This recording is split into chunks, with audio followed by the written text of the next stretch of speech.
ప్రపంచంలోనే అత్యంత విలువైన వజ్రం. కానీ దాన్ని సొంతం చేసుకున్న ప్రతి మగాడు తన రాజ్యాన్ని, కుటుంబాన్ని, చివరికి ప్రాణాలను కూడా కోల్పోయారు. ఇది దేవుడి శాపమా, లేక వజ్రంలోని ఏదో మాయ ఉందా? వెల్కమ్ టు గలం ఎక్స్ప్లోర్. నేను మీ హరీష్. ఈరోజు మనం ఒక వస్తువు గురించి మాట్లాడుకోబోతున్నాం. దాని పేరు చెప్తేనే చరిత్ర పుటాలు నెత్తుడితో తడిసిపోతాయి. అదే కోహినూర్ వజ్రం. ఒక చిన్న సంస్థానం నుంచి మరో సంస్థానానికి, ఇరాన్, ఆఫ్ఘన్లు దాటి బ్రిటన్ రాని కిరీటానికి చేరిన వజ్రాన్ని చరిత్రలో ఎవరు కొనలేదు, ఎవరికి అమ్మలేదు. దాన్ని కేవలం రక్తం చిందించి, కుట్రలు చేసి, మోసంతో మాత్రమే లాక్కున్నారు. అసలు ఈ కోహినూర్ కథ ఎక్కడ మొదలైంది, ఇది ఎందుకు శాపంగా మారింది, ఈ వీడియోలో తెలుసుకుందాం. ఎక్కడ స్కిప్ చేయకండి. చరిత్రకారుల ప్రకారం 13వ శతాబ్దంలో మన ఆంధ్రప్రదేశ్లోని గోల్కొండ దగ్గర ఉన్న కొల్లూరు గనుల్లో ఈ అద్భుతమైన వజ్రం బయటపడింది. దీని బరువు ఎంతో తెలుసా? అక్షరాల 793 క్యారెట్లు. ఆ వజ్రాన్ని చూసి మురిసిపోయిన మన కాకతీయ రాజులు దాన్ని తమ కులదైవమైన భద్రకాళి అమ్మవారి ఎడమ కన్నులో పెట్టారు. కానీ దేవుడు కంటిలో ఉన్న ఈ వజ్రంపై ఢిల్లీ సుల్తాన్లు కన్నుపడింది. ఖిల్జీ సేనాని మాలిక్ కపూర్ మన కాకతీయులపై దాడి చేసి ఆ వజ్రాన్ని లాక్కుపోయాడు. ఢిల్లీ సుల్తానుల చేతులు మారుతూ పానిపట్ యుద్ధం తర్వాత ఇది మొఘల్ రాజు బాబర్ చేతికి వచ్చింది. బాబర్ తన ఆత్మకథ బాబర్ నామలో ఈ వజ్రం గురించి ఒక మైండ్ బ్లోయింగ్ ఫ్యాక్ట్ రాశాడు. ఈ వజ్రం అమ్మితే వచ్చే డబ్బుతో ప్రపంచం మొత్తానికి ఒక రోజు ఫ్రీగా భోజనం పెట్టవచ్చు అని. అంత విలువైంది ఇది. బాబర్ తర్వాత ఆయన కొడుకు హుమాయూన్కి కష్టకాలం వచ్చినప్పుడు దీనిని హిరన్ రాజ్కి గిఫ్ట్గా ఇచ్చాడు. అలా కోహినూర్ మొదటిసారి మన ఇండియా దాటింది. కానీ ఆ ఇరాన్ రాజుకి దీనిపై పెద్దగా ఆసక్తి లేక తిరిగి మన అహ్మద్ నగర్ రాజుకి బహుమతిగా ఇచ్చాడు. మళ్ళీ ఇండియాకు తిరిగి వచ్చిన ఈ వజ్రాన్ని అరుదైన వస్తువులంటే పిచ్చి ఉన్న షాజహాన్ తన ప్రత్యేకంగా చేయించిన నెమలి సింహాసనంలో అమర్చాడు. కానీ ఆ శాపం మొదలైందో ఏమో, షాజహాన్కి వాళ్ళ సొంత కొడుకు ఔరంగజేబ్ జైల్లో పెట్టి ఆ వజ్రాన్ని లాక్కున్నాడు. ఇక్కడే రెండో అతిపెద్ద ట్విస్ట్. ఆ వజ్రాన్ని ఇంకా అందంగా తీర్చిదిద్దామని ఔరంగజేబ్ ఒక పనివాడికిస్తే వాడు దాన్ని సానపెట్టే ప్రాసెస్లో పగలగొట్టాడు. ఇప్పటిదాకా 793 క్యారెట్లున్న ఈ కోహినూర్ అమంతంగా 186 క్యారెట్లకు పడిపోయింది. ఇక్కడి నుంచి అసలైన శాపం కథ మొదలైందంటారు. కోహినూర్ తన దగ్గర ఉన్న మొఘల్ రాజులందరూ ఒక్కొక్కరుగా పతనమయ్యారు. అదే టైంలో ఇరాన్ రాజు నాదిర్ షా ఢిల్లీపై దాడి చేశాడు.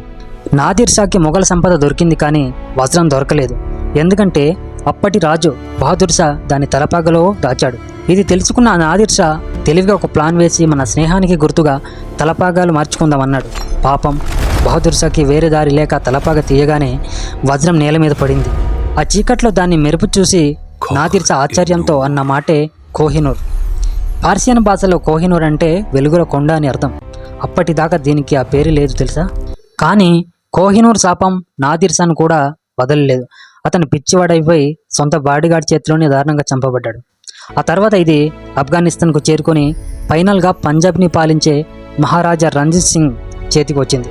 ఒక్కసారి ఈ వజ్రం విలువ ఎంత అని ఆఫ్ఘన్ రాణి వఫా బేగంని అడిగితే, 4 బలవంతులు 4 దిక్కుల 4 రాళ్ళు విసిరితే ఆకాశంలోకి ఒక రాయి విసిరితే ఎంత స్థలం వస్తుందో ఆ కాలినంతా బంగారంతో నింపిన కోహినూర్ విలువకు సరిపోదు అంది. రంజిత్ సింగ్ బతికి ఉన్నంత కాలం ప్రాణంగా చూసుకున్నాడు. దాన్ని ఒక గుడికి దానం చేయాలనుకున్నాడు, కానీ కుదరలేదు. ఆయన చనిపోయాక సిక్కు సామ్రాజ్యం నాశనం అయిపోయింది. అందరూ హత్యకు గురయ్యారు. అదే టైంలోని ఎంటర్ అయిన బ్రిటిష్ వాళ్ళు కేవలం 5 ఏళ్ల వయసున్న చిన్నారి రాజు దిలీప్ సింగ్తో బలవంతంగా లాహోర్ ఒప్పందం మీద సంతకం చేయించుకుని ఆ కోహినూర్ని తమ వశం చేసుకున్నారు. ఏప్రిల్ 1850లో ఒక ఓడలో కోహినూర్ లండన్లో బయలుదేరింది. దారిలో భయంకరమైన తుఫాను, ఓడ మునిగిపోయే పరిస్థితి. అయినా సరే ఎలాగోలా బ్రతికి బ్రిటన్ చేరుకుంది. లండన్ వెళ్ళాక విక్టోరియా రాణి దాని ప్రజల ప్రదర్శనకు ఉంచితే జనాలకు ఆ వజ్రం ఏమాత్రం నచ్చలేదు.